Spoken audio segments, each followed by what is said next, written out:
بسم الله الرحمن الرحيم الحمد لله رب العالمين والصلاة والسلام على نبينا محمد وعلى آله وصحبه أجمعين أما بعد. Alhamdulillah, last lesson we talked the conditions of Wudhū. Muhammad Khan, can you remind me what are the conditions of Wudhū? Just mention the 10. So the conditions of Wudhū are Islam and sanity and being at the age of Tamyiz, also having the intention to perform Wudhū, and also making sure that your attention doesn't cut off, that it's all the way until the end. Also that whilst you're doing Wudhū, make sure that you leave off doing any actions that might invalidate your Wudhū. Also, if you use the toilet before, make sure to do istinja or istijmar before performing the Wudhū. Also, yeah. Also, the other conditions were being bigger damage sanity. Can you say that again, please? Oh, I mentioned sanity. I having akal. Okay. Get it. And being a staff. Oh, being at the age of 10 years. Oh, yeah.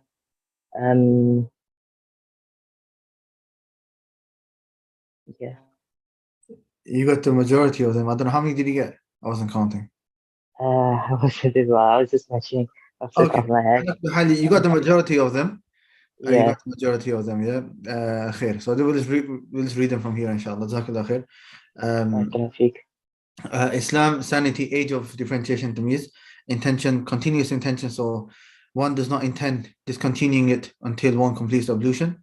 The ceasing of the actions that nullify the ablution, cleaving the private parts after using the washing with water or clean dry objects. The water must be clean and permissible to use.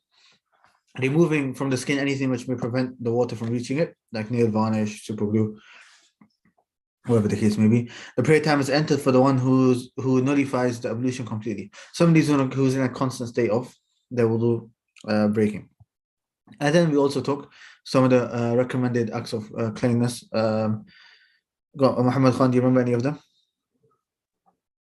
From them was making sure to pluck or your hair under your armpit from the sunan of the fiqh. Also to shave the hair on the private parts, also cutting the nails, and also letting the beard go was also one. Also, I think you mentioned one of them, from washing in between, or like washing like places where dirt might gather. Like that was in there. Like we have them here. So you mentioned growing the beard. You mentioned plucking the armpits and also the private area, and clipping the nails and the mustache. And then the two left, which was siwak and circumcision. Now, in the WhatsApp group, in the Telegram group, I did send this PDF. There's something I translated for Sheikh Haitham, and this has got the 11 that I was talking about. Right, so it's got 10, and then it's got the hadith that the 10 are mentioning, and then it's got 11 with circumcision, which is from the other hadith of 5 mentioned. Anyways, they're all here. These are just some extra if anybody wants to add anything extra onto their notes, and it's been sent into the Telegram group. Now, so that was yesterday's lesson regarding the conditions of wudu. There were a couple of questions people asked, so Hamda got some answers for them. Firstly was regards to, we were talking about tamyiz.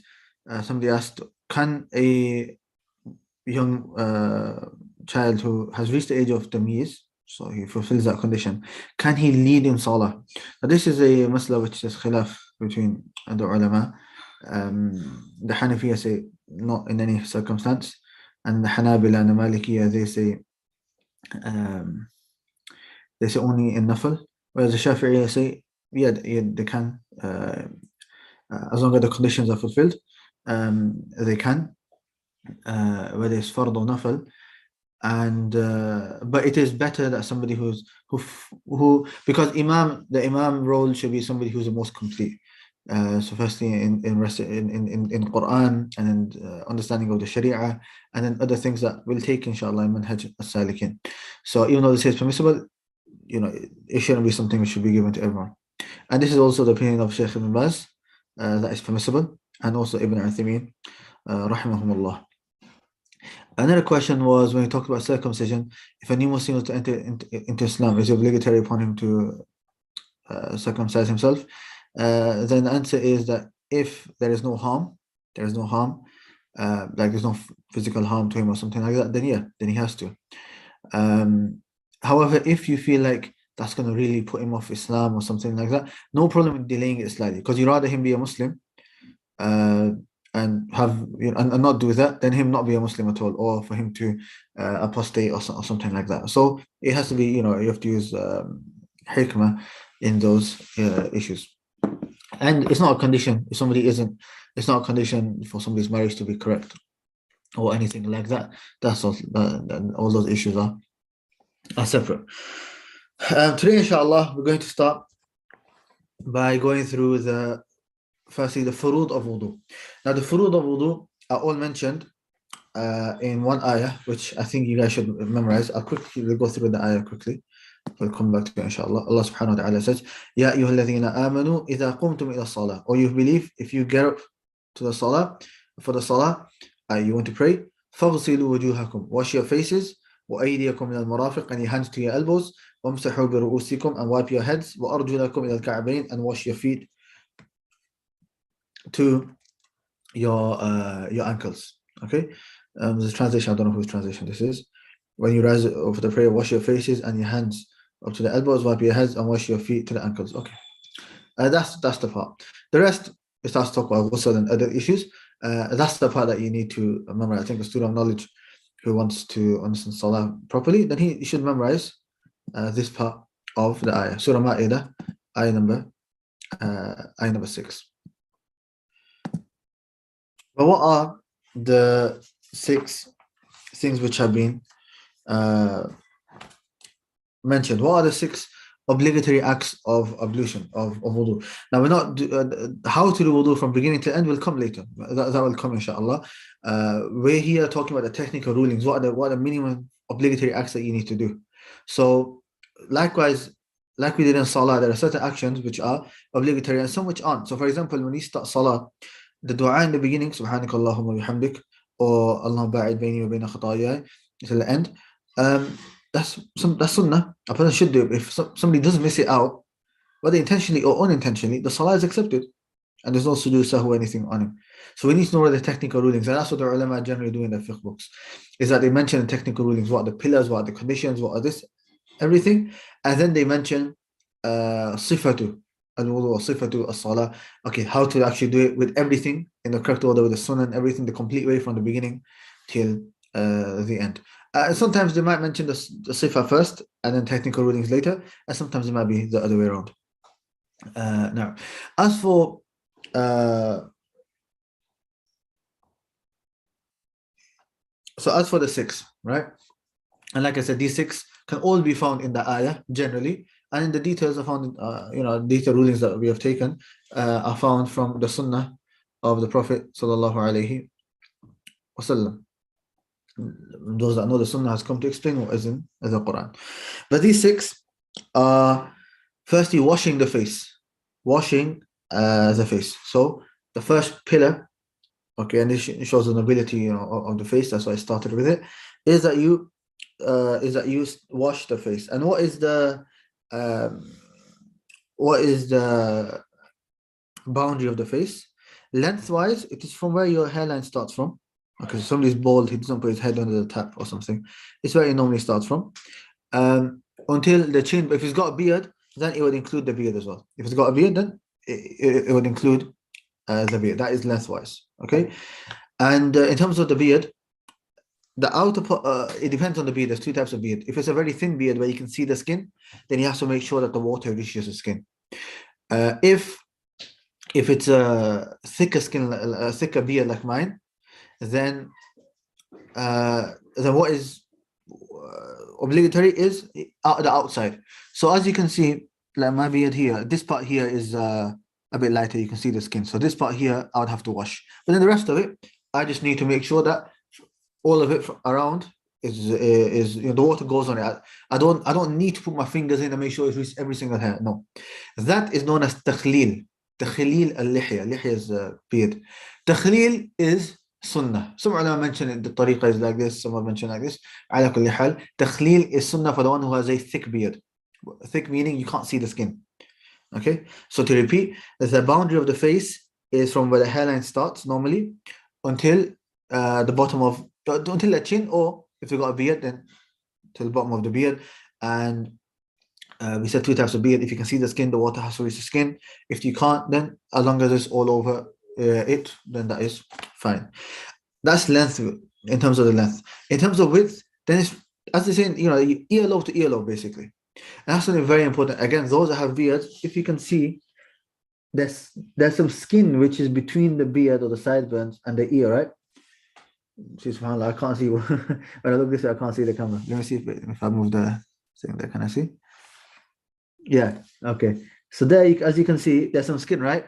Now, does that fit within the boundary? Yeah, it's inside, yeah, of the face. So that part would have to be washed. So some people wash their beard until here, like just like that, and they forget to wash that. No, that part also should be washed as well. So that is the face. It should be washed. And then he says, rinse in the mouth and clean the nose. Some ulama like in Shurut al-Salah, but the Shurut al-Salah is anyone who wants to revise fiqh of Salah and Wudhū, we taught that book. It's on my channel, Shurut al-Salah. I think it might be titled Fiqh of Salah. It's a simple book, so we just give a generic title for the general people. But the book it's in Mustawa Thani of the Mutun. It's titled Shurut al-Salah wa wajibatuha wa arkanuha. The conditions of Salah and its obligations and its pillars.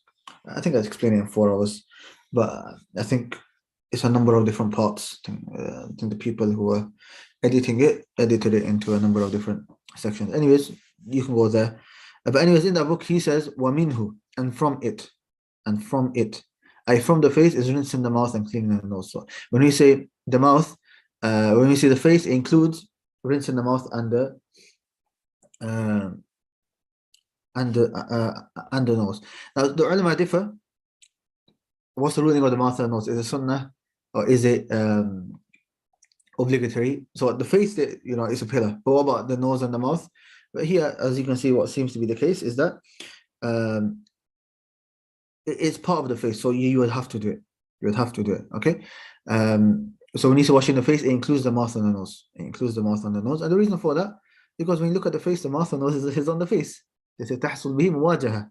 The word muwajaha is what you see, right? It's there, it's on the face. And the sunnah is to do it with one hand.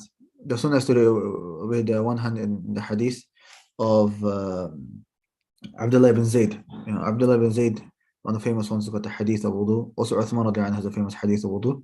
These two are the main two hadiths when it comes to Wudhū. And anyways, he says the Prophet did it min kaffin wahida, from one hand. So you put water in the mouth and into the nose as well, and then you blow it with your left hand. If, however, somebody does it with the mouth, which I think most people do, and then with different, once it's in the mouth, move on to the nose, that's not a problem. That is not an issue at all. And just for those that want to know the Arabic terminologies, these are important terminologies to know. I'll type them inshallah for you. Rinse in the mouth is known as al-madmadah, and rinsing the nose, putting water into the nose, al-istinshaq, and bringing water out of the nose is known as al-istinthar. So These are the terminologies. Okay. I think I've answered the question, right? I just read it now, but I think I answered it. Yeah. Right. Studies regarding the face. And by the way, into your mouth and nose with your right, and when you're bringing it out from your nose with your left. That is the sunnah, Wallahu a'lam. So that is the first, the face. The second is washing the arms from the fingertips to and including the elbows. A number of issues in here. Okay. Firstly, let's talk about the boundary of it, which is from the fingertips. When you say your hand, it starts from here. And where does it end? It ends including your elbows. Okay, so it includes your elbows up to here, not up to there, up to here. So that's the boundary. And the second issue is with the boundary. A lot of people, the mistake that they make is that when they wash they put water in their hand and start washing their arms, but they don't wash their fingertips. That's part of the hand. Isn't that part of the hand? Allah didn't say half the hand or something like that, right? Says the hand, وَأَيْدِيَكُمْ, your hands. So you have to start from the fingertips. Maybe one of the reasons why is people get confused. And because in the beginning of wudu, what do? You wash our hands, right? You wash your hands before rinsing your mouth, right? So a lot of people think, I've already washed my hands, but that is incorrect. The reason being, so in wudu, you end up washing your hands twice, in the beginning and after your face. The reason it is incorrect, because washing your hands in the beginning, the ruling of it, it's not from the obligatory actions, it's a sunnah. Washing your hands in the beginning of wudu is sunnah. As for washing your hands now, then that is something which is obligatory, that's a fard. That's something which is obligatory. If a person misses out washing in the beginning, so always is accepted. But if somebody misses out here, then wudu is not accepted, even if he washes it in the beginning.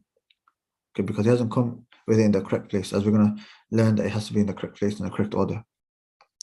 Okay, the third is wiping the entire head and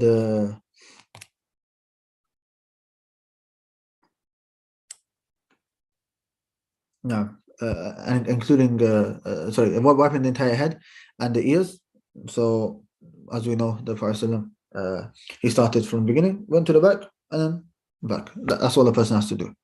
And then also the ears. In a authentic hadith, the Prophet said, "Al-udhunani min al-ras," that the two ears are from the head. So it's part of the head. So that's why it takes same ruling. You don't wash them, you just wipe them. You don't take new water. There's no authentic dalil for that. You use the same water. So you wash wash your hands. You wet your hands, and then first back, front, and your ears, and that's it. What is obligatory? The minimum is at least once. The sunnah is to come back though. The sunnah is to come. I'm just mentioning that because I know some brothers, especially, want to keep their hairstyle, so they go back and then they don't want to come back. I don't know if they've got a certain hairstyle or something. But the sunnah is to come back. But it is accepted if somebody takes it just back once. Allahu A'lam.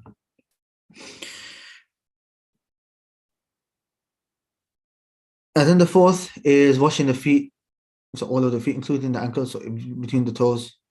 How far the head to the back, to the bottom, يعني. It's not very exact, but just to the bottom, to where your hair kind of ends, right? Allah. And there are some people that also wash their neck. No, that's not. Allah, that's close to bid'ah. That's not being narrated. Washing the feet, including the ankles. So feet between your toes and including the ankles. So these are four. So these are four body parts which are obligatory to wash and want to wipe in wudu. Then number 5, we have washing the body parts. For a woman, it wouldn't be a quarter. It wouldn't be a quarter. Some ulama, Shafi'i and Hanafiya, some said third, some said a quarter is obligatory. It should be the whole head. So a woman, wallahu alam, she would do the same. So if her hair is coming down, she doesn't have to do the rest of her hair. She would just do whatever the normal head is, her normal head is. Okay. The 5th is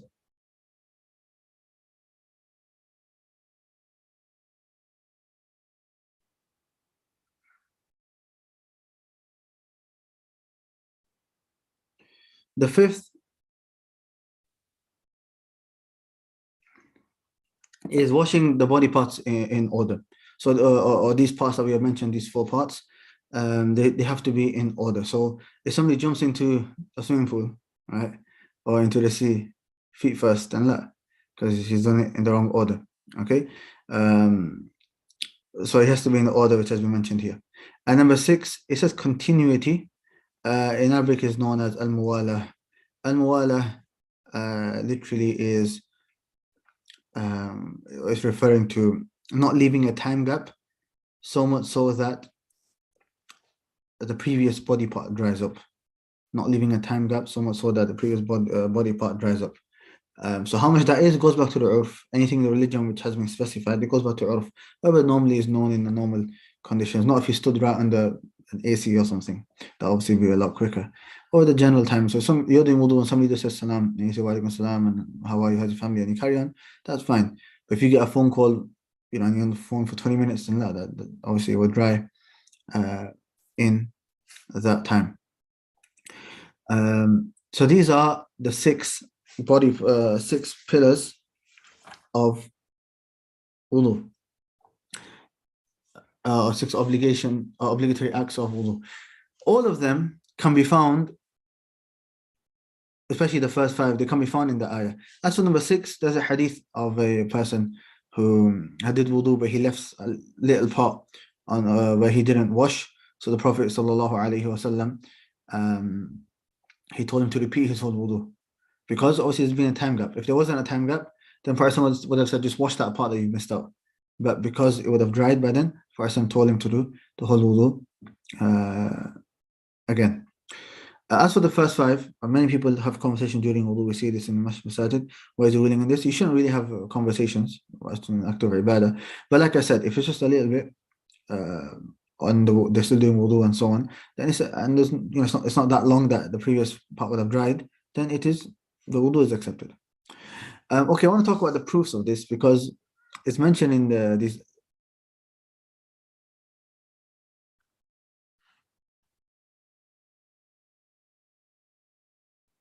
It's mentioned here in this ayah. So as you can see, Ya ayyuhalladhina amanu idha qumtum ila as-salah, or you who believe, if you get up to pray salah, faghsilu wujuhakum, wash your faces. Khalas, that's the face. And then included is the mouth and nose. Wa aydiyakum ila al-marafiq, and your hands up to the elbows, including the elbows. Wamsahu bi ru'usikum, and wipe your heads, and wash your feet to the ankles. That's 4. Then 4 there. Where is the ordering? Now, for the ordering where's the proof that we have to do in order? I'll mention 3 proofs for that, inshallah. The first, we'll get to the ayah in the 3rd point. The first is a hadith of the Prophet ﷺ, which is narrated by Imam Ahmad and maybe Tirmidhi or Nasa'i, I'm forgetting. Ibda'u bima bada Allahu bih. It's a command. Start with what Allah has started with. And in the hadith which is in Muslim, the Prophet says, Abda'u bima bada Allahu bih. I start with what Allah subhanahu wa ta'ala starts with. Meaning, whatever Allah starts with, I take that same order. Even though that hadith has a context, it can be applied here as well, because it's general. The ibrah is the generality of the wording. That's the first. So we should start with what Allah started with. I take that same order. The second is the sunnah of the Prophet. Whenever he did wudu, he also did it in this order. Whenever the Prophet did wudu, he did it in this order. The third is the ayah itself, because the ayah mentions this order. However, those in the Arabic language, one could come along and say, in the Arabic language, Allah has connected all of these 4 body parts with the harf waw, wa. So as you can see, wa aydiyakum ila al-marafiq, wamsahu bi ru'usikum, wa arjulakum ila al-ka'bayn. And what just means and. Meaning, it doesn't show a tartib, it doesn't show an ordering, it just gives them all the same ruling, right? If I say, Ja'a Muhammadun wa Zaydun, Muhammad and Zayd came, who came first? We don't know. Them 2 came, that's the only thing we benefit from that sentence. It's different to a fa, for example. In Arabic, Ja'a Zaydun fa Muhammadun, that means Zayd came, and straight after him, Muhammad, straight after him. That's a fa. Or a thumma, Ja'a Zaydun thumma Muhammadun, Zayd came and then Muhammad, i.e. after a little while Muhammad came. So the fa and the thumma show a tartib and ordering. The fa shows straight away and the thumma shows after a while. As for the waw, it doesn't show any ordering. So if somebody asks you that question, this ayah, we look at the Arabic language, that's why it shows the importance of the Arabic language, right? Of knowing the Arabic language to understand the Quran. Somebody may ask that question, wow is there? So how can you take how can you say that the ordering is a pillar? Maybe one could say that's better too because that's the way in the Quran, but you can't say it's obligatory because the waw doesn't show that. The waw shows that all the rulings are the same. So as long as you do all four of them, it doesn't matter which ordering that you do. An answer we can give the 2 points that we've already mentioned, the hadith and the fi'l and the actions of the Prophet ﷺ. And then thirdly, we can say also, if you actually look at how Allah has structured the ayah, Allah says wash the face and then wash the hands and arms, wipe the heads and wash the feet. Notice Allah says wash and then wash, right? Wash the head, wash the arms. I'm just going to summarize. And then a wipe, you wipe the head, and then a wash again. So Allah mentions 2 washes, then He mentions a wipe, and then He goes back to a wash, right? So 2 washes, then a wipe, then a wash. They say that in the Arabic language from eloquence is that a person doesn't do that. A person would, eloquence, if he was to speak, all the things that take the same ruling, he would mention that in one go. And then he would move on to the next issue. He doesn't muddle things up. That's not from eloquence. And we know that Allah subhanahu wa ta'ala is the most eloquent. So the ulama have looked into the ayah and said, the fact that Allah has done that, it shows that there's a reason behind it. Allah would not have done that except there was a hikmah behind it. And the hikmah is the ordering. The only reason Allah has added something which is to be washed in between things, something which is to be wiped in between those things which are washed, then Allah has done that. Why? For a hikmah, which is to show that these body parts should be washed in order. And what further strengthens this opinion are the 2 other points that we have mentioned: the person always did wudu in that order, and also the hadith that we mentioned. Inshallah, does that make sense to everyone? That from this ayah, how do we extract it? Not from the waw, but from the fact that Allah added something to be wiped in between things which are washed, and that not a person doesn't do, though somebody, an eloquent person does not do, especially in Arabic, except for a reason, except for a hikmah, and that hikmah here is tartib, ordering. Inshallah, does that make sense from everybody else? I need to see some answers so that I know.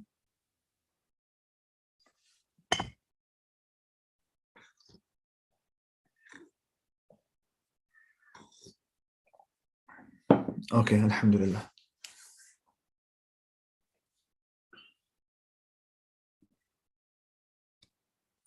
Right, then the Shaykh, he says, it is recommended to wash the face, arms, feet, mouth, and nose 3 times. And the obligation is 1. So that which is the best is 3 times. So all these body parts, apart from the head is once. Everything else that we mentioned, the face, the arms, feet, all of that, should be washed 3 times. Even the hands in the beginning, 3 times. That is complete. But the minimum obligation is once. As long as the water reaches and the whole part is washed. Right? As long as you've completed that part, then the minimum is 1. However, it has been narrated, for example, Ibn Abbas narrates in Bukhari, توضأ النبي صلى الله عليه وسلم مرة مرة. The Prophet صلى الله عليه وسلم, he washed everything once. Everything just once. That shows that's permissible.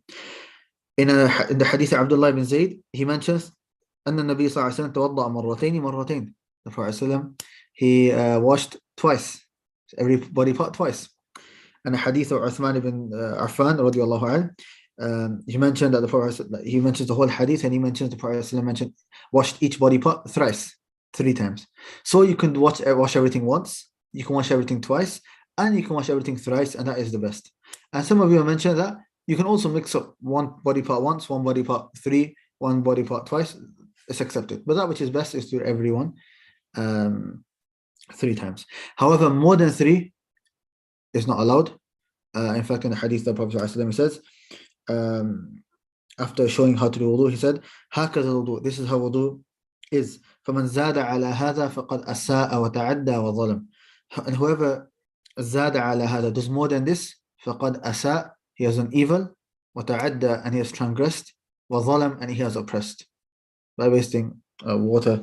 That is narrated by Ahmad, Nasa'i, Ibn Majah, and authenticated by Al-Albani. This is how wudu is. فَمَنْ زَادَ عَلَى هَذَا, whoever increases upon this, I does more than thrice, فَقَدْ أَسَاءَ, then he has done evil, وَتَعَدَّى, and he has transgressed, وَظَلَمْ, and he has committed, وَتَعَدَّى, he has transgressed, وَظَلَمْ, and he has oppressed. And that's why it's very important to not waste water as well. You don't need more than 3 times. It's mentioned that the Prophet كان يتوضأ بالمد. The Prophet used to do wudu with a mud. The mud is basically a handful. ويغتسل بالصاع, and he would do إلى 5 أمداد. He would do ghusl with a صاع. A صاع is 4 أمداد. 4 of these is considered a صاع.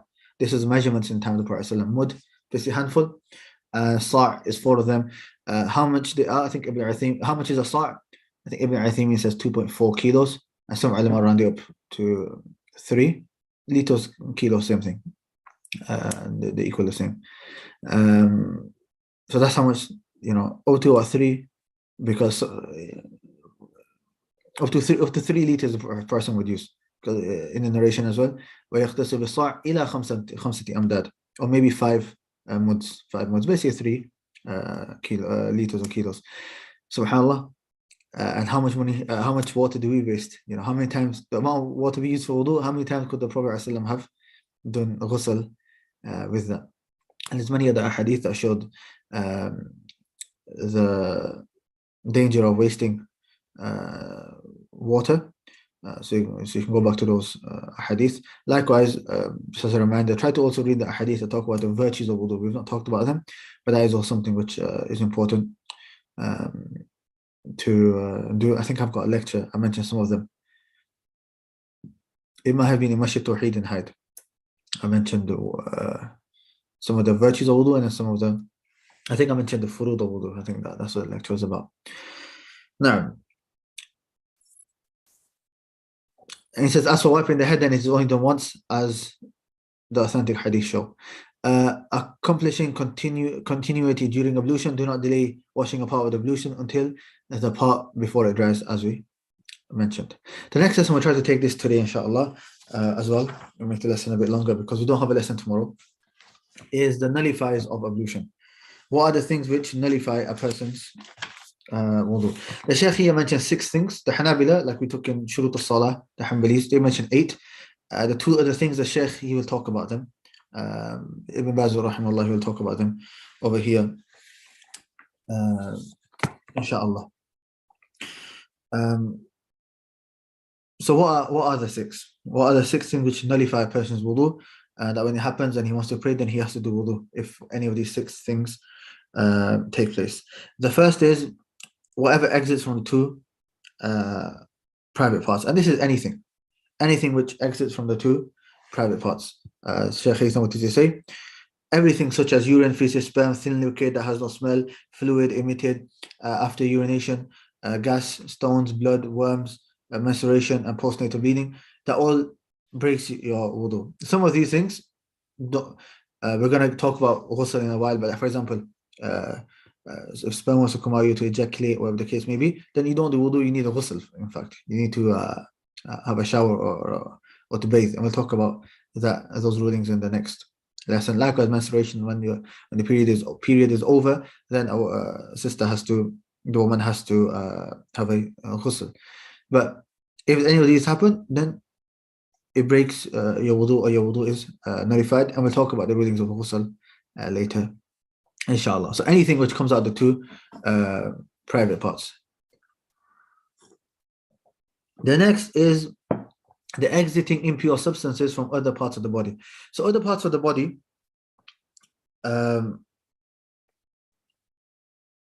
things which come out of it. What is the ruling on that? Whether it is blood, or it is vomit, or anything else which is considered fahish, impure substances. If that comes out of the body, the Shaykh here, he considers it to be a nullifier of wudu. Now there is a bit of khilaf in this.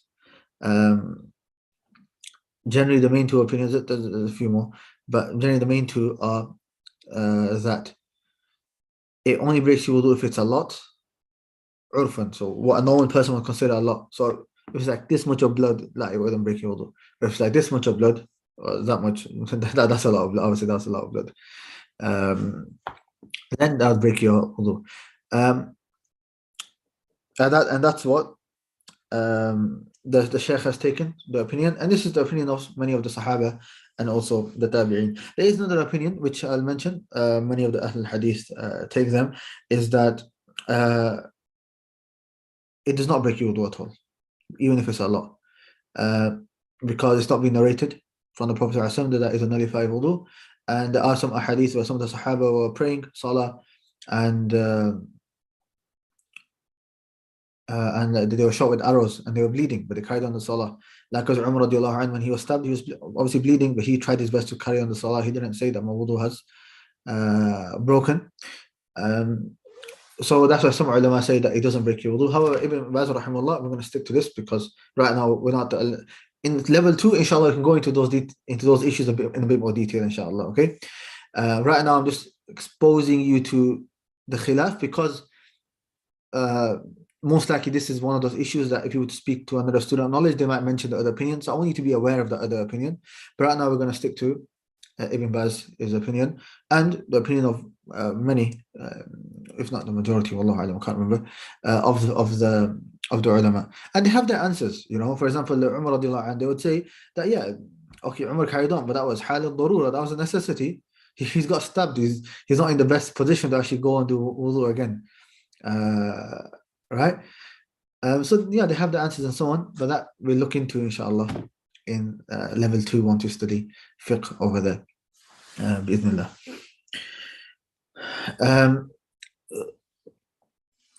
Number 3, losing consciousness due to sleep or other than it.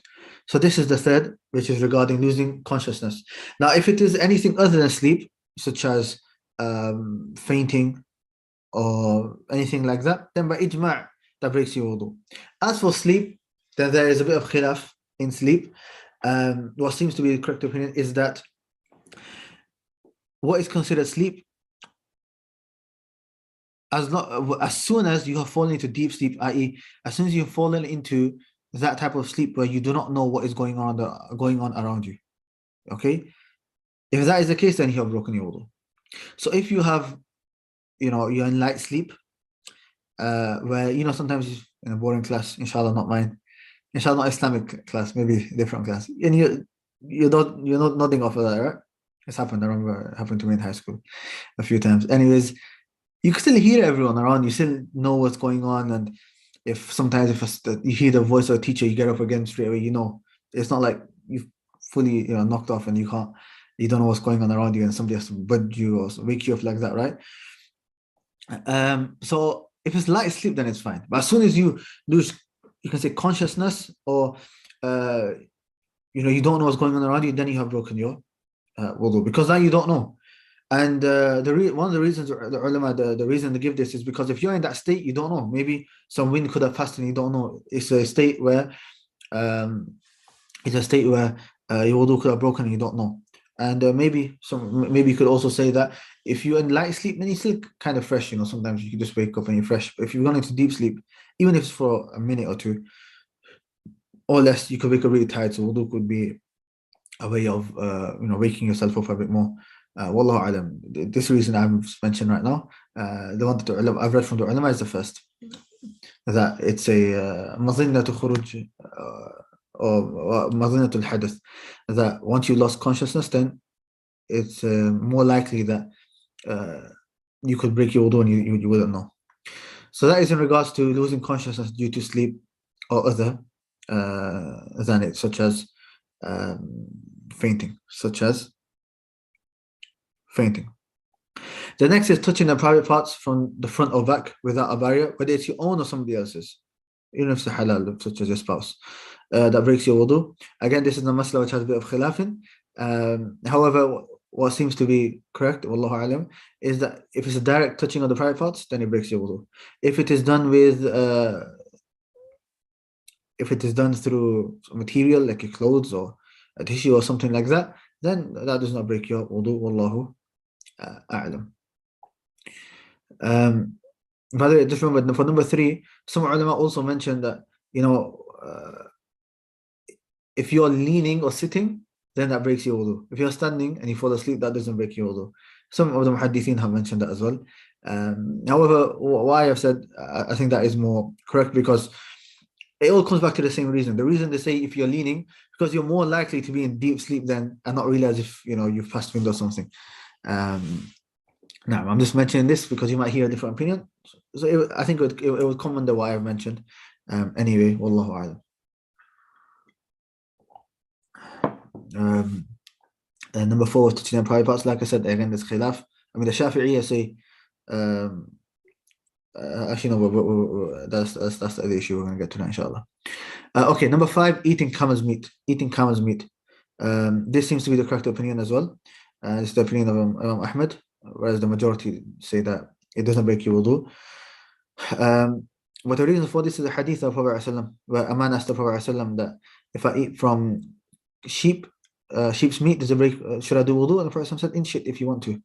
But أتوضأ من لحوم الإبل, should I do wudu from camel's meat? The Prophet ﷺ said, قال نعم. He said, yes. That shows that when you eat camel's meat, you have to do wudu. And number 6 is leaving Islam. May Allah protect me and you.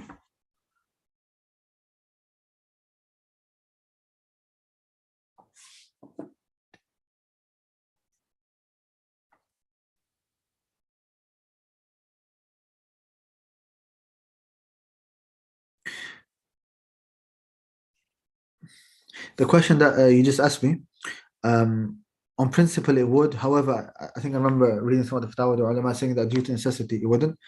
I'll try to answer that question inshallah in the beginning of next lesson. Bismillah.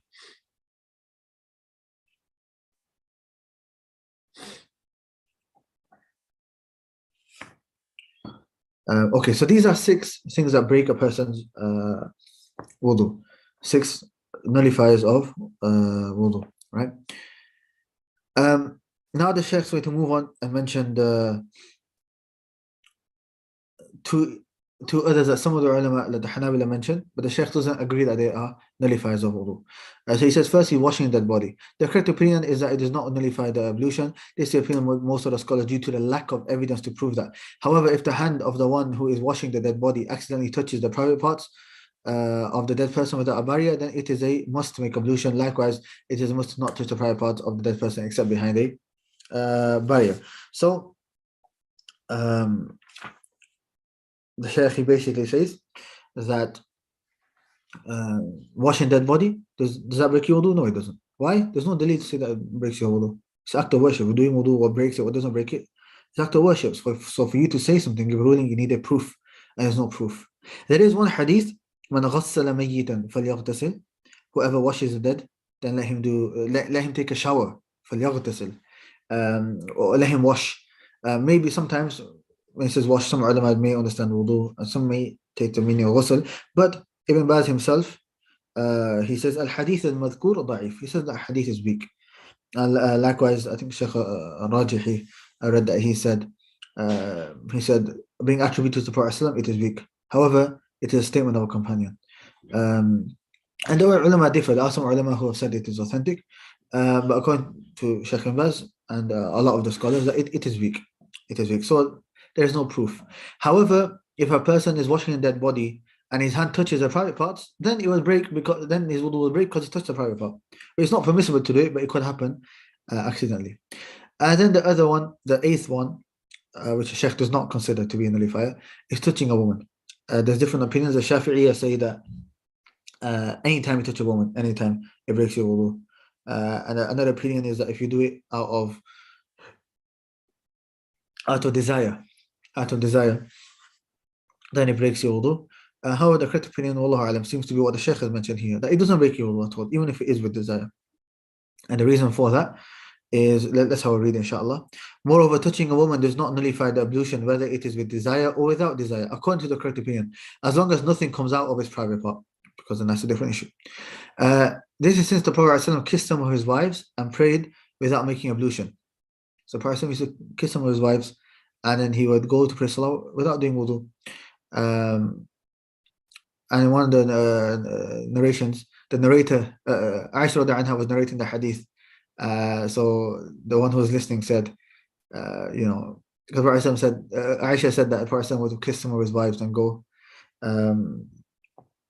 So the narrator said, وَهَلْ هِيَ إِلَّا أَنْتِ? Isn't that anyone except you? He didn't first used to kiss you, and then she started to laugh. Radiallahu anha. So the Prophet used to kiss Aisha radiallahu anha, maybe some of his other wives, and he wouldn't do wudu when he would go for salah.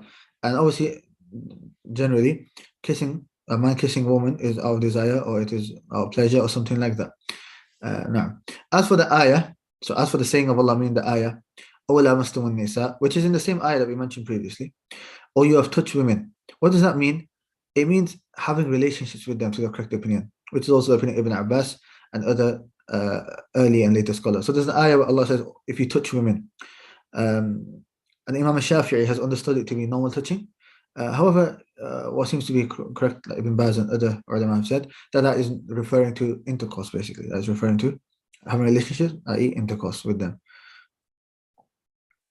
Do the Shafi'i even include women who are mahram too? From what I know, wallahu alam, yes, they do. I'm not a specialist in the Shafi'i madhab. Maybe they have their own tafsir, but from what I've heard from the other ulama, then yeah. Because that's one of the reasons, one of the proofs one of the points they mention to refute the Shafi'iyya. They say that if you're living in a house and you got 5, 6 sisters, you got your mom, are you saying it's natural you're gonna walk into them, you're gonna touch them? This is what are you gonna do every time you do wudu? Likewise, another answer they give is that what about in tawaf? What about in tawaf? In tawaf, we've seen how packed it is now. SubhanAllah, maybe a woman will touch you, you have no control over it. You're doing tawaf. Now you need to do wudu for tawaf, right? That's also another issue, but you need wudu to do tawaf. The asl is that you need wudu, right? That's what the majority say. So you done 6 tawaf, you got 1 left, a woman touches you, well, you have to leave and start again.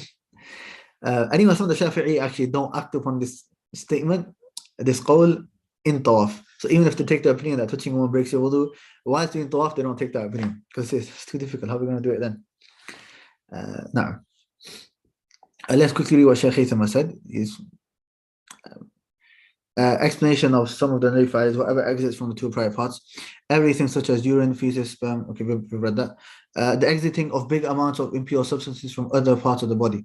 The correct opinion is that it does not nullify the ablution unless it is similar to urine or feces. So if somebody's got like a illness and he can't urinate from the normal place, and he has to urinate from maybe through a tube or different part of the body or something, then that would be considered urine. And this reminds you of an issue in fasting. Breaking a fast is what? Eating and drinking, right? And also anything which takes the ruling of that. So some people don't eat and drink, but they have to take injections, which include the nutritions and food and drink, right? That for them is eating. So that would break the fasting.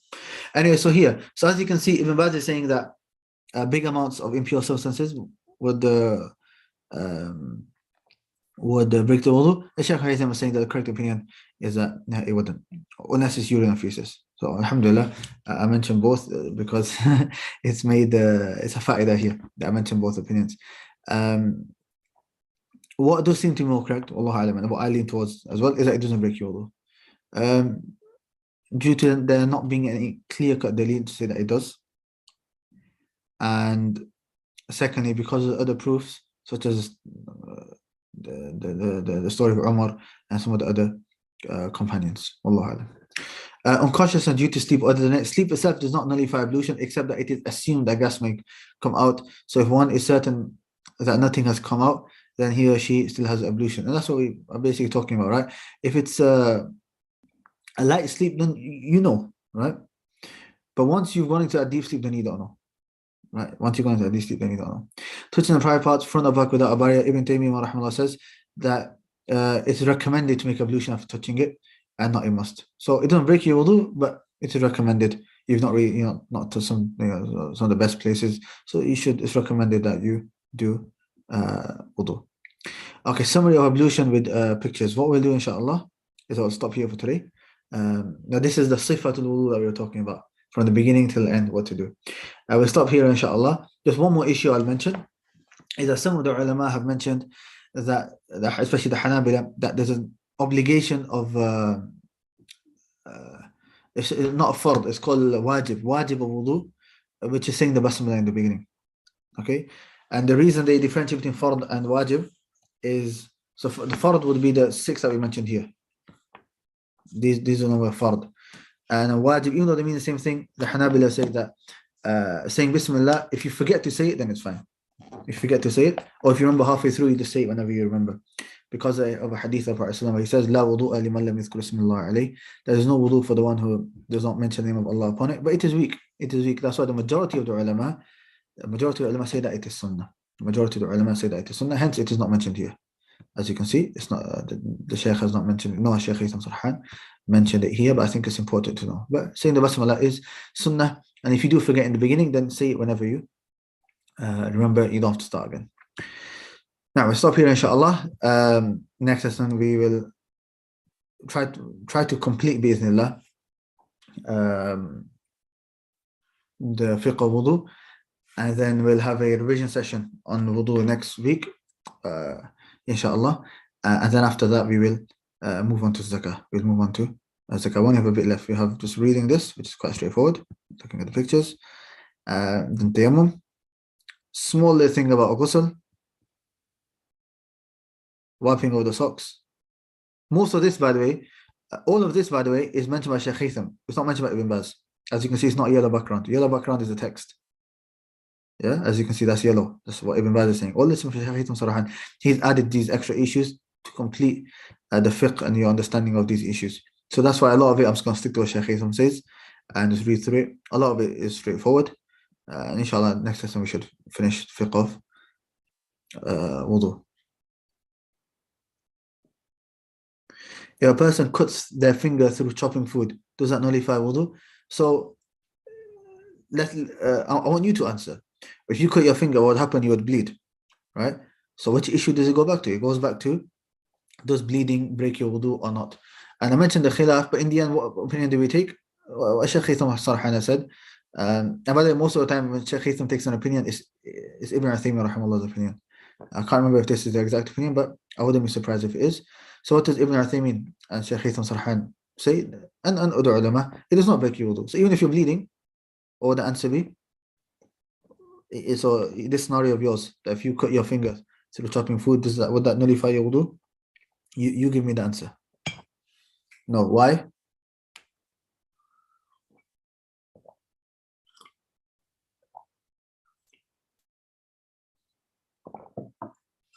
Why? Why would it not break your wudu?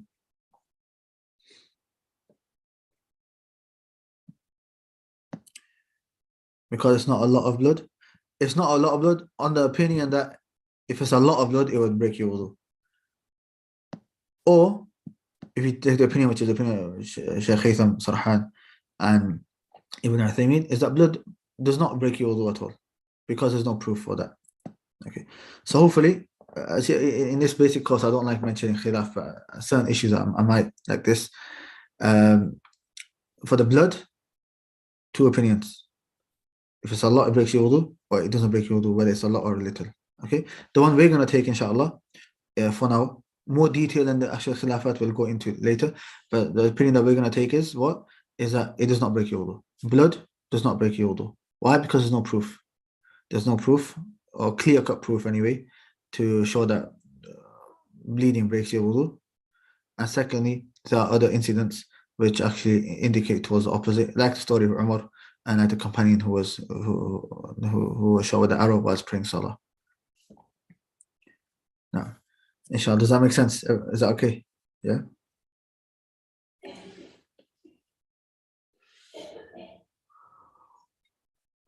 It would take same ruling as bleeding, plus will take the same ruling. There's exiting impure substances from blood. It all comes under that. Allah. No. Shaykh did not specify if it's blood or anything else. Okay, we'll stop here then, inshallah. Next lesson is Friday, same time, 9 o'clock, inshallah. As for So Friday 9 o'clock. As for next week's lessons, I'll let you know the timings on Friday, inshallah. I'll let you know the timings on Friday, inshallah. سبحانك اللهم